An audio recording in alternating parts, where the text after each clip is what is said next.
우리는 포로 시대, 하나님이 이끌고 있는 이스라엘 백성들이 하나님의 말씀대로 살지 않아서 포로로 잡혀가는 그 지경의 말씀을 우리는 듣고 있죠. 자, 오늘 그 적용으로 여러분, 오늘날 대제국의 포로가 되어 노예 생활하는 사람들은 없지만 아무도 가두지 않았는데 갇히고 아무도 압박하는 사람이 없는데 현실에 압박을 당하고 눌려서 살아가고 있는 사람들이 있죠. 많죠. 그럼 우리가 한번 언제 우리가 포로가 되는가? 재정에, 그 다음에 책임감에, 그 다음에 자기가 세워놓은 규칙과 그리고 규정, 법, 그리고 의롭게 살아야 된다. 또 의무를 다해야 된다. 이런 어떤 생각과 규정들, 그리고 관계에 묶이고, 그래서 인간관계에 자유가 없고,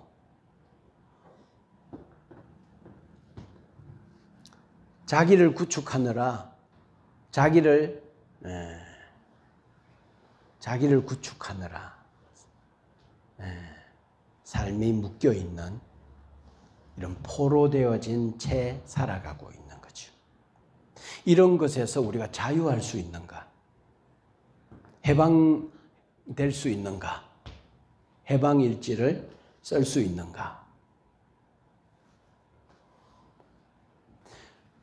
자, 어떻게 될 때 포로가 되는가? 언제 포로가 되는가? 여러분, 하나님을 버리고 하나님 바깥으로 튕겨나가면 창세기 4장에 무서운 책임감, 그리고 생존, 삶의 여러 가지 문제들로 인하여서 자기가 자기를 책임져야 되는 이 상황 앞에 딱 맞닥뜨리기 때문에 인간은 하나님 바깥에서 묶일 수밖에 없는 거예요. 포로될 수밖에 없는 거예요. 에덴 동산에서 선악과를 따먹기 전에 사람은 자유했어요.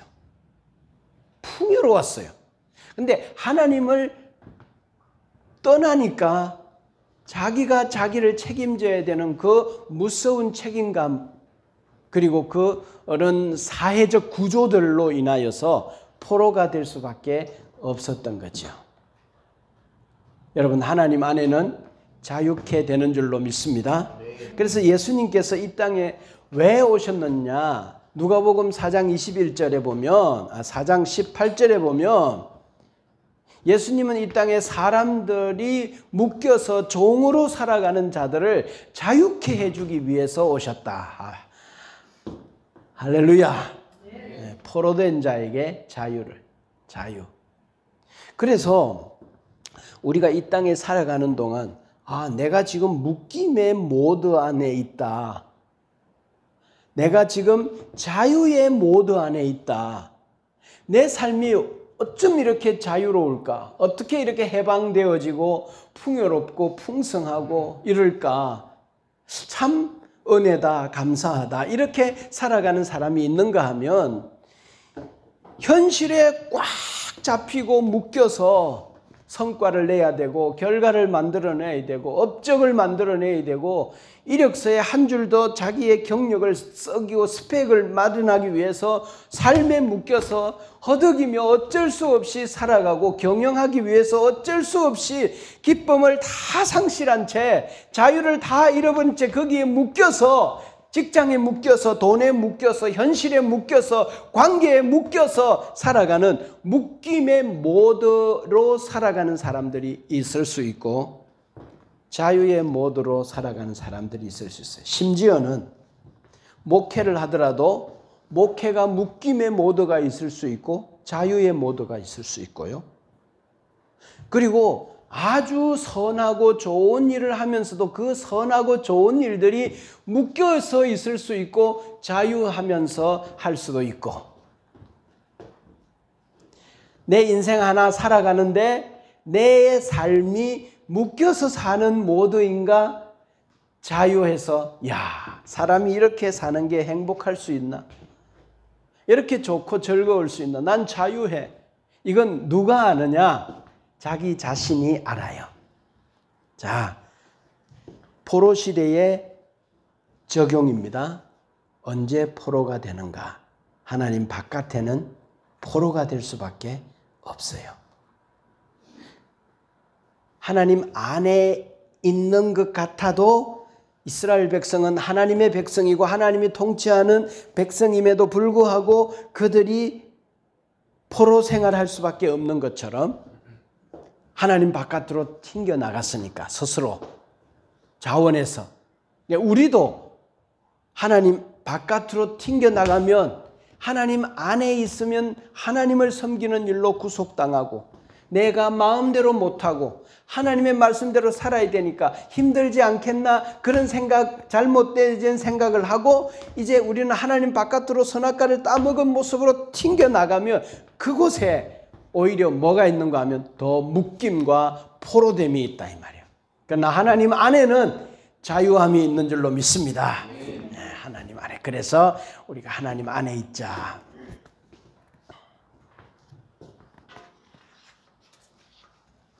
자, 포로 시대에 에스겔이라는 선지자가 나타나서 이렇게 말했죠. 에스겔 37장에 이스라엘 백성들을 이렇게 표현합니다. 아주 힘이 말라가지고 그 속에는 생명도 하나 있을 수 없는 만큼 뼈들이 그곳에 묻어져 있는, 그 살은 다 떠나가고 다 썩어버리고 뼈만 남아있는, 거기에 이스라엘 백성들의 모습을 표현했어요. 그걸 보면서 사람들이 뭐라고 생각할까요? 해골들이, 뼈들이 아주 그냥 묻혀가지고 그곳에 그렇게 있는 그 모습을 보면서 야, 끝났구나, 망했구나, 소망이 없구나, 생명이라고는 하나도 없구나, 기대할 것이 없구나, 하나님이 시작한 나라는 망할 수 있는가? 망했구나. 하나님이 시작한 나라는 실패했구나. 끝났구나. 망했구나. 이게 하나님의 시작한 자기 나라의 모습이야. 에스겔 꼴짜기의 환상을 에스겔에게 보여주었어요. 이게 이스라엘 백성들의 실상이었어요. 그들의 안에는 생명이 살아날 수 있는 어떤 조그만한 씨앗도 눈에 보이지 않는 아주 그냥 심이 마른 뼈다귀들만, 해골들만 가득한 그곳에 여호와의 생기가 불어오자 그 뼈들이 맞춰지고 살이 돋고 그 생기가 쫙 불어오자 그들이 여호와의 군대가 되어 크게 일어나는 이 역사가, 다시 살아나는 역사가, 하나님의 생동감 넘치는, 생명력 넘치는 역사가 아무것도 기대하지 않았던 그곳에서 일어나는 이 환상을 보이면서 에스겔은 지금 우리가 이 상황이다. 그러나 하나님께서는 결코 당신이 시작한 이 나라는 망하지 않는다, 실패하지 않는다 라고 메시지하고 있는 거죠. 그러면서 이러한 방법으로 하나님은 메시아를 보내줄 것이다. 그리고 성령님을 이 땅에 보내어 줄 것이다 라고 예언했었어요. 그래서 성령님이 오시면 너희들에게 새 마음을 주고 굳어버린 마음을 부드러운 마음으로 너희 속에 두어서 순종할 수 있는 마음을 일으키겠다, 다시 살리겠다, 다시 회복시켜 놓겠다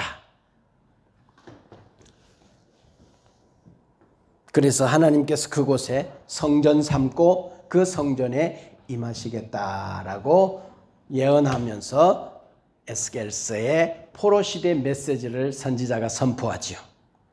자, 포로가 되었어요. 심히 마른 뼈들이 이스라엘 백성, 자기 백성들의 모습이었어요. 여기에 이제 사람들은 묻는 거죠. 질문하는 거죠. 바로 이 이스라엘 백성에게 희망이 있는가? 포로가 되었어. 대제국에게 잡혀갔어. 나라는 완전히 뭉개졌어. 그리고 자기네들이 섬기는 그 신들의 신전에 있는 모든 기구들도 다 바벨론으로 옮겨졌어. 성은 해파되었고 성전은 빼앗겨 버렸어. 이스라엘 백성들은 포로로 잡혀갔어. 질문, 이곳에 희망은 있는가? 왜냐하면 절망만 가득하거든. 절망만 가득한 이곳에 질문하는 거예요. 포로가 되어진 이 시대를 바라보면서 질문하는 거예요. 이곳에 희망은 있는가? 이들이 소생할 가능성이 있는가? 아무리 봐도 100% 소망이 없는 거예요. 그런데 선지자를 통해서 그 시대 앞에 어떻게 외쳤는가 하면 다시 돌아온다. 70년 만에 다시 회복시켜 놓을 거다. 나의 역사에 흘러가는 이 계획 속에 70년 동안 너희들이 나를 버린 것에 대하여 잘못한 것에 대하여 매를 맞고 너희들이 그때 나를 찾게 되어지면 다 모든 사람들이 죽었다, 끝났다, 망했다, 실패했다, 소망 없다라고 하는 그 지경에서 내가 너를 다시 일으켜서 내 땅으로 돌아오게 해서 그곳에서 내가 내 언약을, 내 약속을 계속 진행해 나갈 거다. 선지자를 통해 그렇게 외치고 있죠. 돌아온다.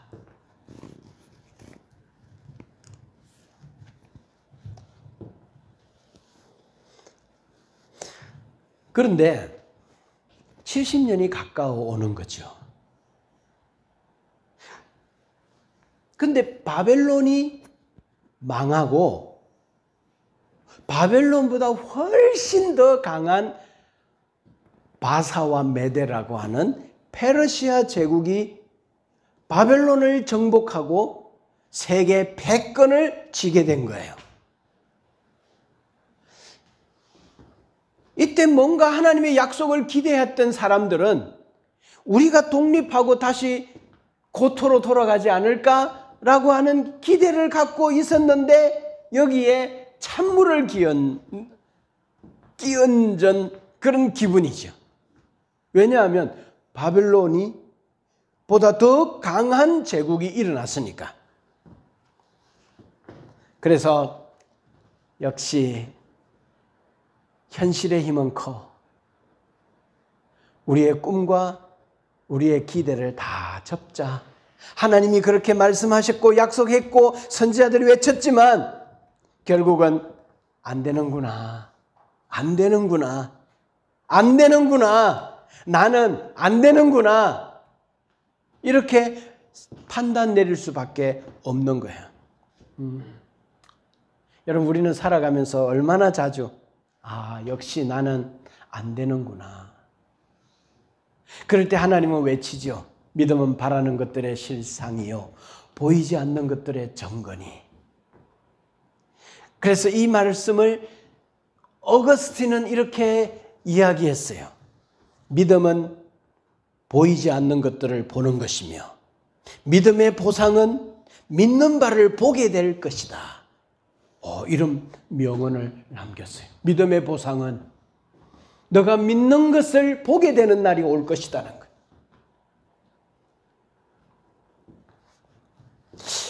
근데 여러분 한번 생각해 보세요. 바벨론이 점점 세력을 잃어가고 힘을 잃어가고 그러면 사람들이 하나님이 70년 만에 회복시켜 놓을 거라고 했는데 그 날이 가까워 오고 있으니까 이 바벨론이 힘을 잃고 결국 우리가 독립해서 저 하나님 약속대로 70년 만에 돌아가겠구나 그렇게 생각하고 있었는데 바벨론보다 더 강력한 제국이 통치권을 확보하자 이스라엘 백성들은 하나님의 예언자들을 통해서 언약했지만 말씀했지만 결국 쓸모없는 거구나. 희망을 접자. 절망이 자기 백성 가운데 가득. 하나님이 살아계신 건 우리가 알겠지만 우리를 결국은 이렇게 버리셨구나. 끝났구나. 포기하셨구나. 자, 그런데 이 절망의 순간에 페르시아 제국의 영웅이었던 고레스 왕이 식민지를 향하여 관용 정책을 펴는 거예요. 관용 정책이 이 왕은 생각했어요. 이게 식민지 국가를 통치하는 것에 훨씬 효과적이다 라고 판단하고 생각한 거예요. 이거는 인류 역사상 이런 정책을 편 정복자의 제국의 왕은 없었어요. 그러면 보세요. 에스라서에 보면 에스라는 분명히 이야기하고 있어요. 고레스를 하나님이 어떻게 했는가 감동시키셨다고 그랬어요. 고레스가 그런 정책을 편 것처럼 보이지만 그 배후에 하나님께서 고레스의 마음과 생각에 그런 생각을 주장해 주었다는 거예요. 하나님이 당신의 역사를 이끌어가는 그 역사의 현장에서 대제국의 영웅의 정책마저도 하나님이 관여하고 계시다. 하나님이 주관하고 계시다. 라고 하는 메시지예요. 자, 이런 이야기는 고레스가 등장하기 200년 전에 이미 선지자 이사야를 통해서 고레스라는 사람이 등장할 것을 예언했고 그 고레스가 어떤 정책을 펼 것인가에 대해서도 예언했어요. 200년 전 이사야서의 문서에 그의 선지자의 외침에 이렇게 고레스가 나타날 것을 이야기했어요. 이게 가능한 일입니까? 자, 그래서 우리가 이사야서 44장 28절을 한번 봅시다. 고레스는 누구냐? 시작. 고레스에 대하여는 이러기를 내 목자라. 그가 나의 모든 기쁨을 성취하리라 하며 예루살렘에 대하여는 이러기를 중건되리라 하며 성전에 대하여는 내 기초가 놓여지리라 하는 자니라. 고레스는 누구라고요? 내가 악한 자도 이방 사람도 내가 역사의 주인이기 때문에 저 왕도 내가 내 목적을 위해 내 언약과 내 약속과 계획을 이루기 위하여 사용하는 내 목자다. 내 목자다. 그래서 그가 내 모든 기쁨을 성취하리라. 예루살렘 성전을 재건할 것을 예언했죠. 또 45장 1절 다 같이 봅시다. 시작. 여호와께서 그의 기름 부음을 받은 고레스에게 이같이 말씀하시되 내가 그의 오른손을 붙들고 그 앞에 열국을 항복하게 하며 내가 왕들의 허리를 풀어 그 앞에 문들을 열고 성문들이 닫히지 못하게 하리라. 누가 고레스에게 이렇게 해준다? 주어가 누구예요? 내가 여호와께서 고레스가 세상 패권을 지게 하는 일에 내가 허락했다. 그렇게 해주겠다. 이게 고레스가 등장하기 200년 전 이사야 선지자가 외친 외침이에요. 이런 일이 일어날 것이다 라고 말씀하고 계세요. 그의 오른손을 내가 붙들고 열국을 그 앞에서 항복시켜 놓고 왕들의 허리를 풀어 문을 열고 성문을 정복하게 하겠다라고 예언했어요. 그래서 그의 이름이 고레스다. 이거를 200년 전에 알려 맞추는 것은, 예언하는 것은 상당히 무리가 있어요. 그리고 제국을 통치할 것이고 유대 민족들이 다시 귀환할 것이라는 것을 예언했어요.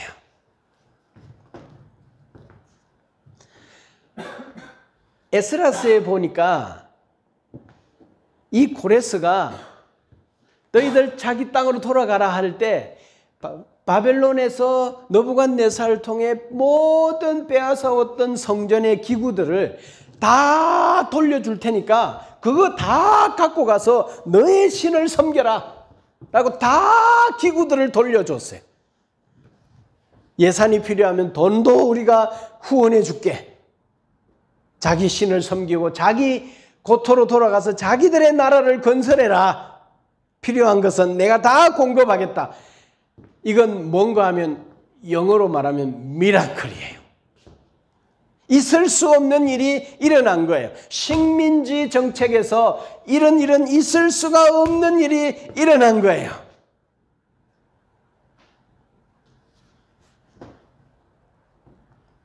보통 대제국이 전 제국을 정복하고 그 제국의 포로와 식민지 국가들을 어떻게 정책을 펴는가 하면 더 혹독하게, 그죠? 더 혹독하게 압박하고 뭐하지 못하도록, 독립하지 못하도록, 아주 그냥 그런 생각조차 못하도록 그냥 압박하죠. 그리고 혼혈 정책 펴죠. 그래서 막 섞어버려가지고 결국은 뭔가 하면 그 나라의 민족의 정체성을 완전히 없애버리는, 그래서 제국에 동화되어질 수밖에 없도록 하는 정책을 펴죠. 그 민족을 없애버리죠. 그래서 북이스라엘은 사라졌잖아요. 아수르하고 섞여버려가지고. 자, 이런 상황을 보면서 세상은 어떻게 판단하는가 하면, 제국이 식민지 정책을 이렇게 했구나 라고 판단하고 이해하겠죠. 그런데 하나님의 나라는 이런 장면을 보면서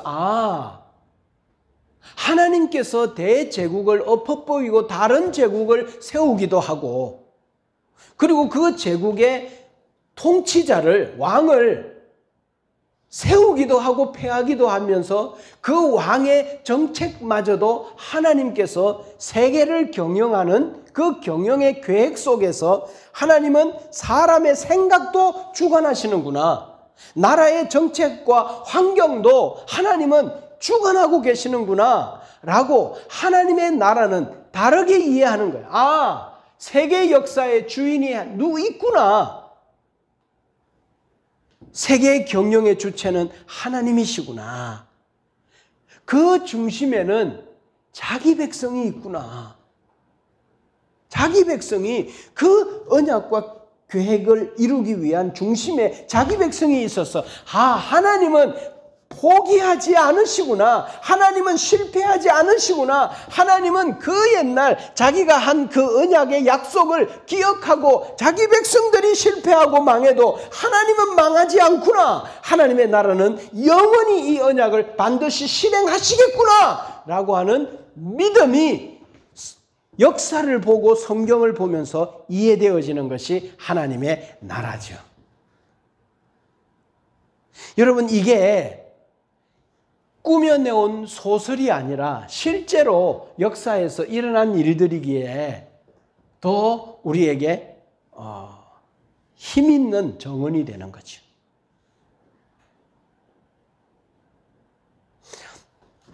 여러분, 우리는 결코 망하지 않을 줄로 믿습니다. 우리는 승리할 자입니다. 자, 그래서 이제 포로 시대의 다니엘서가 또 포로 시대의 기록이잖아요. 다니엘은 10대 소년이었을 때 바벨론의 포로로 1차 침입 때 끌려가는 사람이 다니엘이었어요.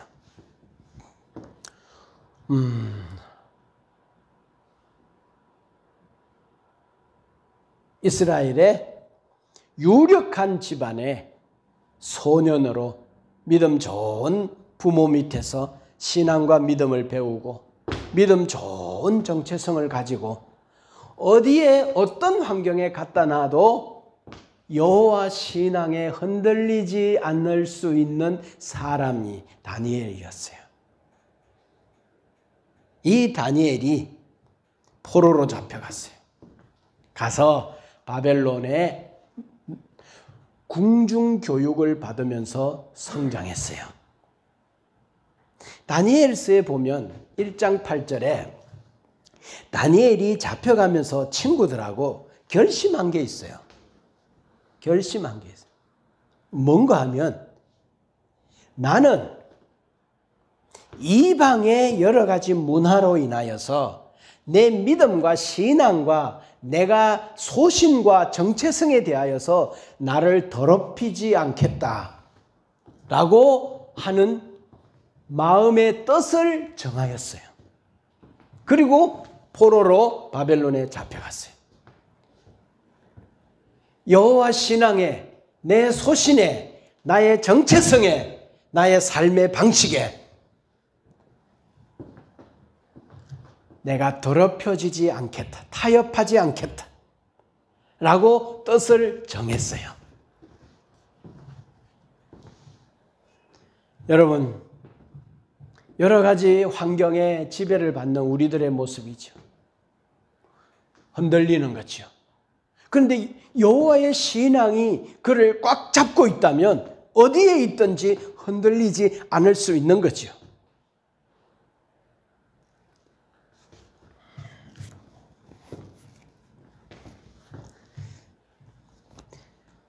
자,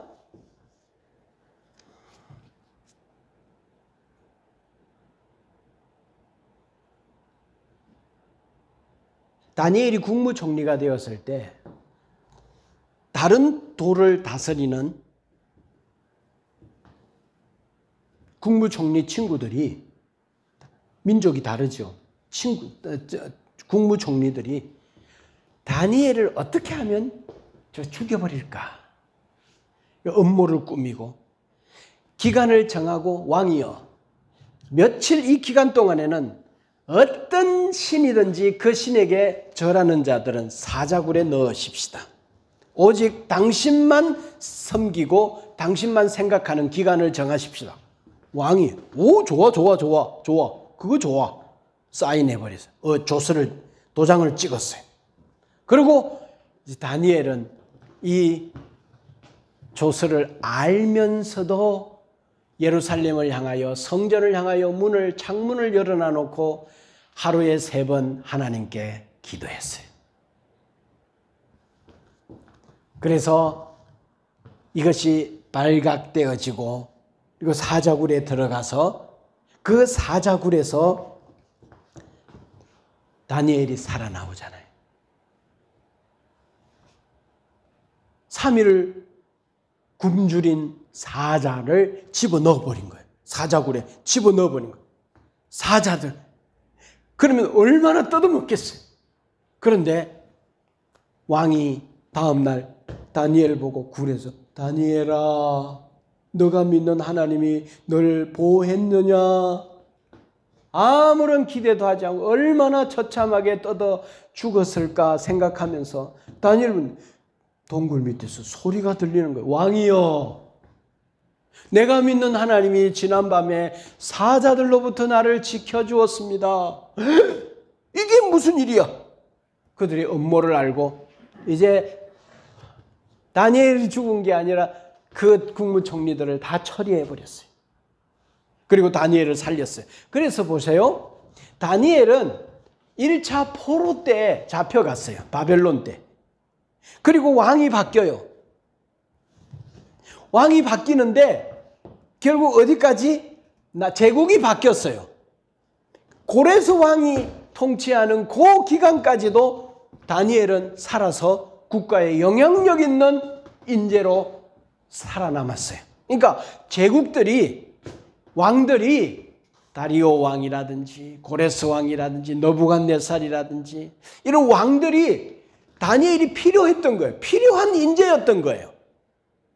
127도를 다스리기 위해서는 이 똑똑하고 총명한 신의 지혜를 가진 이 다니엘이 그들에게 필요했던 거예요. 잡아온 포로국에 있는 한 소년이었는데 그가 노인이 될 때까지 제국의 중심에 있어서, 여러분, 어떤 사람들은 어쩔 수 없지, 나라가 바뀌었고 세상이 바뀌었고 우리가 포로로 되었고 현실이 이러니까 적당히 타협하고 신앙 그거 좋지, 신앙 지킬 수 있으면 좋지. 그런데 지금 어쩔 수 없잖아. 지금은 이렇게 하고 나중에는 이렇게 여호와 신앙을 가지고 있어야지. 지금은 타협하자. 지금 생존하고 살아남자. 이렇게 말할 수도 있고 이해할 수 있는데 어쩔 수 없잖아. 그런데 다니엘을 보면 이런 상황 가운데서 믿음을 지키며 사자굴에 들어가거나 풀무불에 들어가도 주가 우리를 살리실 것인데 살리지 않고 죽는 한이 있더라도 우리는 여호와의 신앙을 버리지 않을 거, 죽으면 우리는 하나님께 갑니다. 그래서 세상이 감당치 못할 자로 다니엘은 인류와 세상 앞에 선 거예요.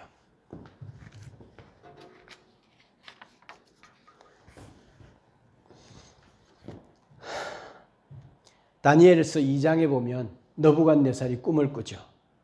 큰 신상을 보죠. 그 신상의 머리는 황금으로 되어 있고 팔과 가슴은 은으로 되어 있고 넓적다리는 동으로 되어 있고 종아리와 그리고 발은 철로 되어져 있는 이 꿈을 꿔요. 그러고 나서 눈을 딱 떴는데 다리는 철로 되어져 있는데 어디에선가 돌이 하나 딱 뜬 거예요. 이거는 사람이 던진 돌이 아니야. 공중에 그냥 붕 뜬 거야. 이 돌이 떠서 어디를 쳤는가 하면 다리를 쾅 쳤어. 그러니까 갑자기 그 신상이 와르르 무너진 거야. 이게 대단한 꿈인 거야. 그런데 눈을 딱 떴는데 생각이 안 나는 거야. 이게 뭐야? 어떤 꿈을 꿨지? 생각이 안 나는 거야. 그래서 모든 술사와 모든 지혜자들을 불러서 내가 무슨 꿈을 꾸었고 이 꿈의 해석이 뭔지를 알아내라. 세상에. 그 사람이 밤에 무슨 꿈을 꾸었는지 우리가 어떻게 알아? 너는 술사잖아. 응? 너는 신접한 자잖아. 너는 점을 치는 자잖아. 그 기묘한 일을 알아내야 될 자잖아. 만일에 알아내지 못하면 내가 다 죽여버릴 거야. 자, 이때 이제 등장하는 사람이 다니엘이죠. 다니엘, 왕이여, 당신이 무슨 꿈을 꾸었고 그 꿈의 해석이 무엇인지는 내가 믿는 하나님이 알려주실 수만 있는 거지요. 그리고 나에게 말미를 주십시오. 내가 기도하고 당신에게 나아오리이다. 그렇게 말하고 그 왕에게 며칠 후에 들어가서 당신은 이런 꿈을 꾸었죠. 자기가 생각보다 억지인데 그걸 알아내고 맞추고 이야기해주는 다니엘 보면서 막 신을 본 듯한 거지. 너 도대체 누구야? 알고는 있었지만 그러면서 다니엘이 하는 이야기가 있죠. 왕이여, 이제부터 해석을 하는데 잘 들어보세요. 머리는 황금으로 되어져 있다고 했죠. 이것은 바로 당신이 통치하는 바벨론 제국을 이야기하는 겁니다. 하나님께서 당신을 사랑해서 이 세상의 제국의 판도가 어떻게 될 것인지 미리 알려준 것이니 참 당신은 복이 있습니다. 그러면서 팔과 가슴은 은으로 되어져 있죠. 당신 제국보다는 조금 못하지만 다른 제국, 페르시아 제국이 등장할 것입니다. 당신의 나라를 이기고 이제 이 세상에 페르시아 제국이 등장할 것이고, 그리고 넓적다리는 동으로 되어 있죠. 그것은 그리스와 헬라 제국, 알렉산더 대왕이 이끄는 그리스의 헬라 제국이 등장할 것입니다. BC 330년부터 150년까지 180년 동안 그리스 헬라 제국이 통치하는 거죠. 그 앞에 페르시아 제국은 BC 539년부터 330년이니까 209년 동안 존재하면서 세상 판도를 통치했죠. 바벨론 제국은 67년밖에 통치하지 못했죠. 그러고 나서 철로 되어진 종아리와 발, 이건 뭔가 하면 로마 제국. 철은 강하잖아요. 그 철로 되어져. 그 철로 되어진 그때에 사람의 손으로 뜨지 않은 작은 돌멩이가 등장할 텐데, 그 돌멩이가 어디를 치는가 하면 발을 치잖아요. 그러니까 그것이 와르르 무너지잖아요. 뭔가 하면 그 돌은 예수 그리스도예요. 하늘로부터 주님의 능력으로 이 땅에 온 그가 어디? 로마를 치는 거죠. 그러니까 그 신상이 무너지는 거죠. 예수 그리스도는 언제 등장하는가 하면 로마 시기에 등장하죠. 그래서 로마에서 있는 그 통치 시기에 그분이 십자가에서 피를 흘려 죽으심으로 이제 이 세상의 모든 힘들을 무릎 꿇리시고 무너뜨려 버리시고, 이제 그 예수 그리스도가 세상에 이제 구원의 역사를, 하나님의 나라의 판도를 이제 시작하는 거예요. 이제부터는 좀 달라요. 소극적이지 않고 적극적으로 바울을 통해서 세상 이방을 향하여 나아가는 이런, 그래서 복음 앞에 이 세상을 무릎 꿇리는 일들이 일어나는 정사와 권세를 진 그 예수 그리스도가 등장하는 이야기를 다니엘이 보고 느부갓네살에게 이야기해 줬어요. 지금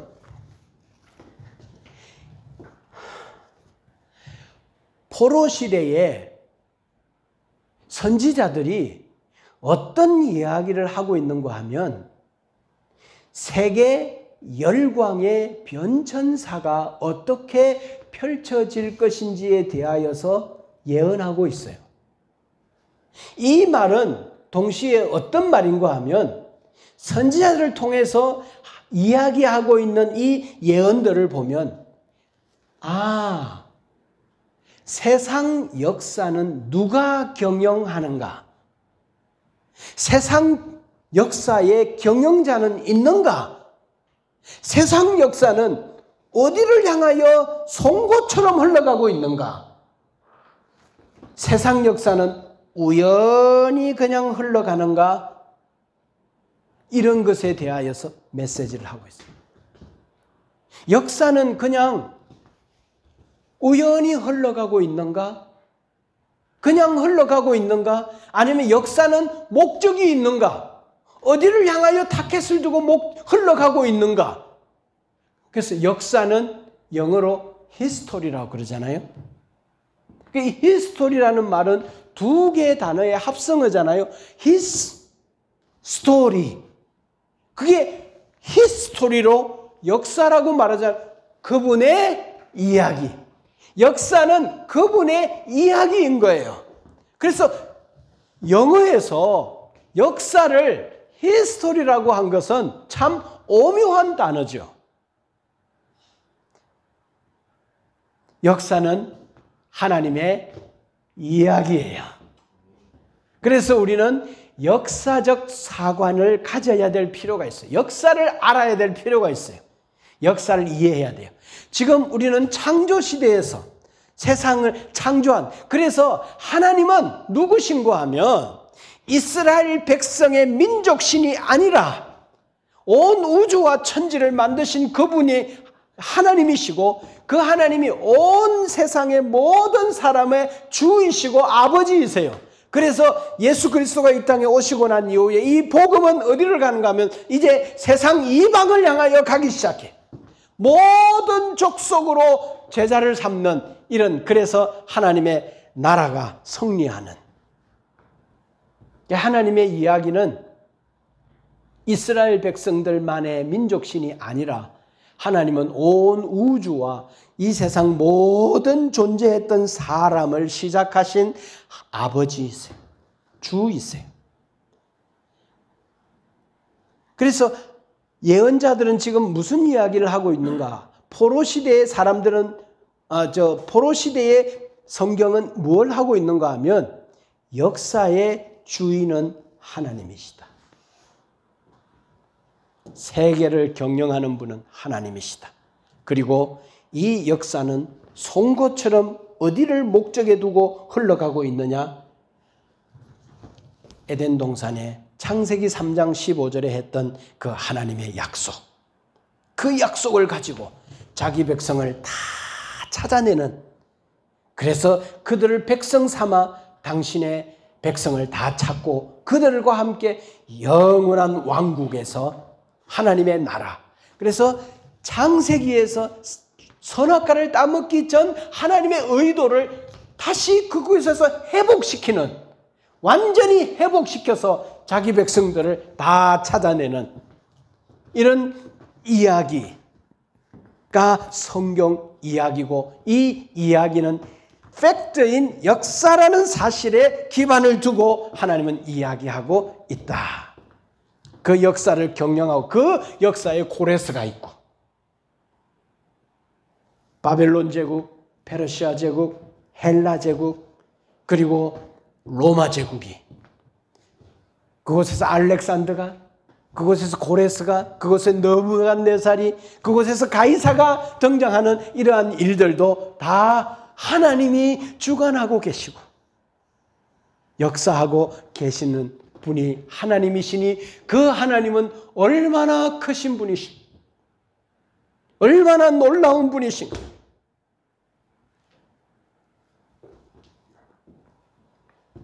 진정한 역사의 주인은 하나님이시기 때문에 하나님의 이야기의 주인공은 자기 백성인 거죠.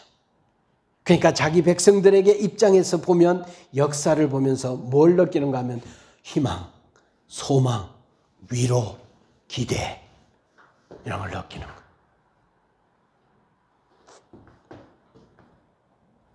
하나님의 나라는 세상 나라들처럼, 제국처럼 멋지게 등장했다가 언젠가는 다하여서 사라지는 그런 나라인가?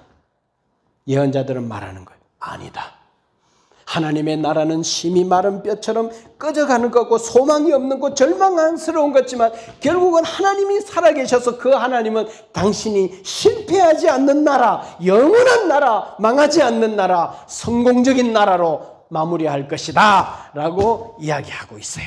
최종 승리는 하나님이 하신다. 결코 실패하거나 패하지 않는다. 시작했다가 망하지 않는다. 그렇게 말씀하고 있는 거지. 그래서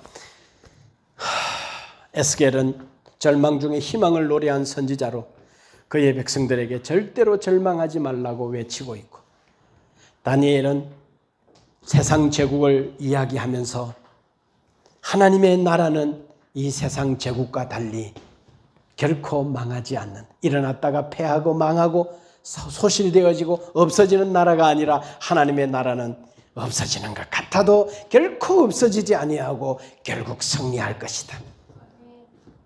세계를 경영한 분은 누구인가?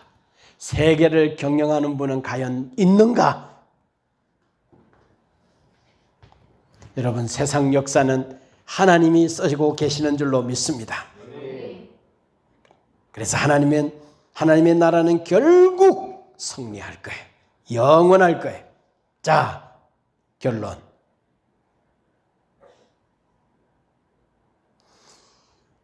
여러분, 성경에서 하나님의 나라가 영원할 것이다 라고 하는 이야기를 집중적으로 하고 있는 포인트가 어느 시대에 하고 있어요?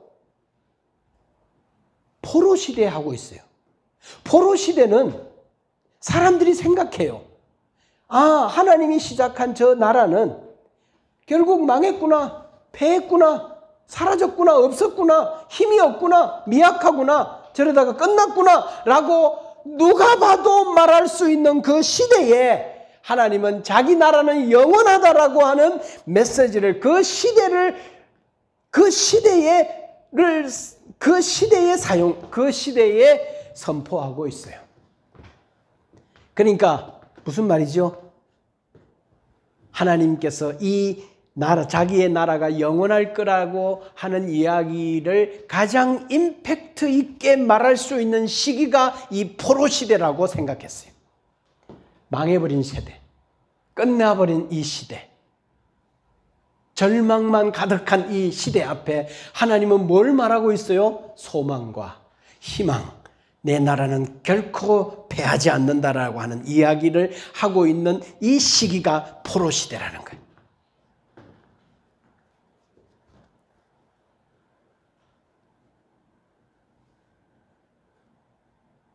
하나님이 이끄는 나라는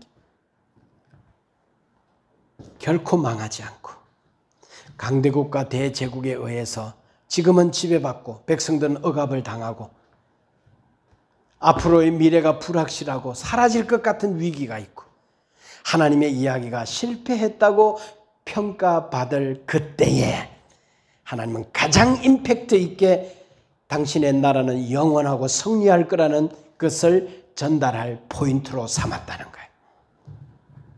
하나님은 승리로 마감할 것이고 그 승리의 현장에 그의 백성인 우리들이 그를 주로 고백하는 그 나라의 백성들이 지금은 미미하고 힘이 없고 약하고 연약해서 정말 우리의 연약함 때문에 갈등하고 고민하지만 오늘날 이 시대 교회가 이 시대 앞에서 어떻게 살아남을 수 있을까라고 하는 절망만 가득한 이 시대 앞에 아니야, 하나님의 나라는 반드시 이기셔, 승리하셔 라고 하는 믿음을 갖고 이 승리의 이야기의 중심에 내가 있을 거야 라고 생각하고 다니엘처럼 마음의 뜻을 정하고 이 시대 앞에 당당히 서서 작고 약하고 겨자씨 같고 미미할지라도 주님의 영광을 드러낼 자로 자신을 보고 믿음은 바라는 것들의 실상이요 보이지 않는 것들의 정건이, 믿음은 보이지 않는 것을 보는 것이며 믿음의 보상은 믿는 것을 보게 될 것이다 라고 하는 믿음을 가지고 승리하는 여러분 되기를 주의 이름으로 축복합니다.